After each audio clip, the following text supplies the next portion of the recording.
சமீபத்தில் தான் அந்த புதுப்பேட்டை செல்வராகவன் இயக்கிய புதுப்பேட்டை படம் பார்த்தேன். இன்றைக்கும் அந்த படம் வந்து வெளிவந்து இத்தனை ஆண்டுகள் இருக்குது. பல முறை அந்த படத்தை பார்த்துருக்கேன். ஆனால் இன்றைக்கும் அந்த படத்தோட ஃப்ரெஷ்னஸ் வந்து இன்னும் குறையலைங்க. அந்த மேக்கிங் இருக்குல்ல, ஃபிலிம் மேக்கிங், ஸ்க்ரீன் பிளே, அந்த ஸ்டோரி, திரைக்கதை, இது எல்லாமே வந்து ரொம்ப புதுசாக இருக்குது. ஒரு இடத்துல நம்ம வந்து அந்த நாயகனை கொண்டாடணும்ல, படம் நாயகனை கொண்டாடணும்ல. எனக்கு என்னமோ நாயகன் படத்துக்கு இந்த புதுப்பேட்டை மேக்கிங் வந்து சற்றும் வந்து சளைத்ததில்லைன்றதான் என்னோட கருத்து. என்னன்னா அந்த அட்டகாசமான மேக்கிங். அது முதல்ல வந்து ஆரம்பமே வந்து நினச்சி பார்க்க முடியாத ஒரு ஓப்பனிங்காக இருக்கும் ஃபிலிமில்.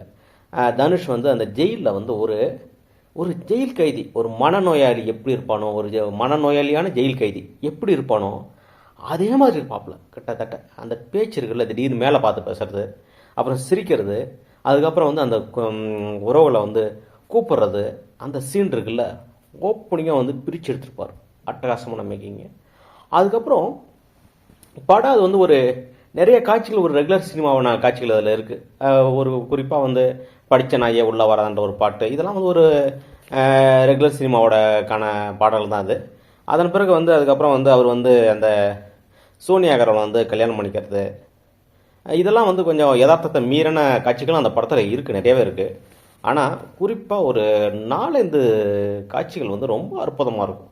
அந்த அந்த அந்த 4 to 5 சீன்ஸு தான் லாங் ஷாட்ஸ். நான் சொல்கிறது இது எல்லாமே 4-5 சீன்ஸ் வந்து லாங் ஷாட்ஸ். அதை தவிர அந்த சின்ன சின்ன கிளிப்பிங் ஷாட்ஸ் வந்து பயங்கரமான ஷாட்ஸ்லாம் இருக்குது. எல்லாமே புதுசாக ஃப்ரெஷ்ஷாக இருக்குது. அந்த தனுஷ் வந்து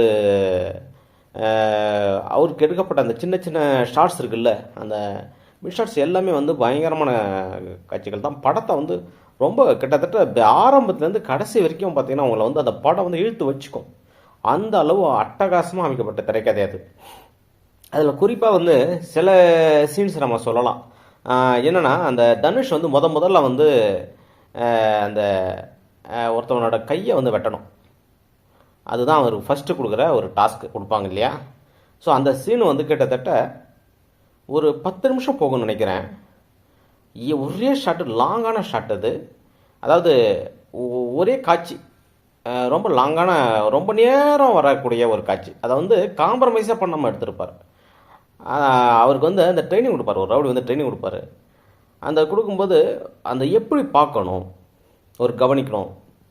ரெண்டாவது வந்து அந்த ரவுடிகளுக்கு இருக்கிற உயிர் பயம், அதுதான் நம்மளை காப்பாற்றுன்றதை வந்து ரொம்ப அட்டகாசமாக உணர்த்திருப்பார். முதல்ல தனுஷை கூப்பிட்டு, பாரு அங்கே என்ன தெரியுது பாரு அப்படின்னுவார்.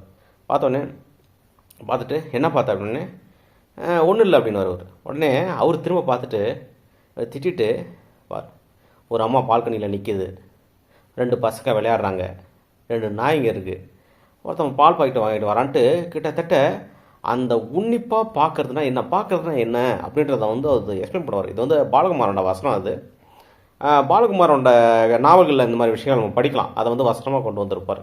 அதை வந்து காட்சியாக்குறது வந்து வசனம், ஒரு பாலகுமாரோட வசனத்தை வந்து காட்சியாக கொண்டு வரது வந்து சாதாரண விஷயம் இல்லை. அது வந்து செல்வராகவனுக்கு மட்டும்தான் வந்து கைவந்த கலையாக மாறி இருக்கு. அது ஒரு மிக முக்கியமான சீன் படத்தில். அதன் பிறகு தனுஷை தாண்டி மற்ற நடிகர்களும் வந்து அது ரொம்பவே ஸ்கோர் பண்ணியிருப்பாங்க. தனுஷ் கூடிய வர்ற நடிகர்கள் நிறைய பேர் ஸ்கோர் பண்ணியிருப்பாங்க. அதன் பிறகு வந்து இவர் வந்து அந்த எமர்ஜான டைம், ரவுடி எமர்ஜான உடனே என்ன பண்ணுவார், போயிட்டு அந்த அன்பை வந்து முடிச்சுட்டு, அன்புன்ற கேரக்டர் வந்து நடித்தவர் வந்து ரொம்ப பிரமாதமாக பண்ணியிருப்பார். அவர் எல்லா படத்துலையுமே அட்டகாசமாக நடிப்பார். இதில் வந்து இந்த படத்தில் வந்து ரொம்ப அற்புதமாக நடிச்சிருப்பார். அதுக்கப்புறம் வந்து அந்த எமர்ஜான உடனே இவர் போய்ட்டு என்ன பண்ணுவார், இந்த வசூல் பண்ணுவார், அந்த மாமூல் வசூல் பண்ணுவார்ல, அப்போது ஒரு நடிகர் வந்து பயங்கரமாக பிரமாதமாக ஸ்கோர் பண்ணிட்டு போயிருப்பார். அதாவது இவர் வந்து ஒரு 4 சம்பவம் பண்ணிட்டாராம், உடனே இவர் கொண்டாந்து தூக்கி அந்த வச்சுட்டாங்க அப்படின்ட்டு அந்த அந்த வசனம் பேசுவார். அந்த ஆக்ஷன், பாடி லாங்குவேஜ் எல்லாம் பிரமாதமாக இருக்கும். கொஞ்சம் கூட அந்த மிகைப்படுத்தாத ஒரு நடிப்புன்னு சொல்லுவாங்கல்ல, அதை வந்து அந்த கேரக்டர் கொடுத்துருப்பார். அந்த மாதிரி. அப்புறம் அந்த மூர்த்தின்ற வர கேரக்டர் வந்து அது வந்து கொஞ்சம் சினிமாதனமாக தான் இருக்கும். அவர் வந்து ஒரு தெலுங்கு நடிகர்.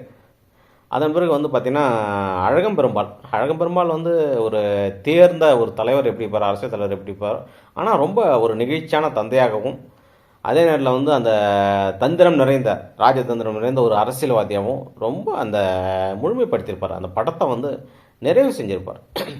அதேமாதிரி அந்த ஸ்க்ரீன் பிளேல வந்து எந்த காம்ப்ரமைஸும் கிடையாது. நீ வந்து கத்தி எடுத்தால் கத்தியில் தான் சாவன்றது வந்து அது வேறு விஷயம். அவன் வந்து அந்த உணர்வுகளால் வந்து ஒரு பாசத்தாலேயே அவன் எப்படி தாக்கப்படுறான், அவன் செஞ்ச விஷயங்களை வந்து எப்படி அந்த அந்த அவனோட உறவுகளே வந்து உறவுகள் வந்து அதை பிரிஞ்சு எப்படி தவிக்கிறான். அதுக்கு காரணம் வந்து இந்த ரவுடிசம். அப்பனையும் வந்து சாதாரணமாக கொள்றான். அவன் வந்து அவங்க அம்மாவை கொண்டுட்டாங்கன்ற காரணத்துக்காக அதுக்காக மட்டுமே அவன் கொண்டுடல. அவன் ஒரு பாதுகாப்புக்காக நம்ம கூட இருக்கவங்க யாராலையும் நமக்கு வந்து ஒரு ஆபத்து ஏற்படலாம் அப்படின்ற அந்த இன்செக்யூரிட்டிக்காக என்ன பண்ணுவோம், அப்படியே கொலை பண்ணுவோம்.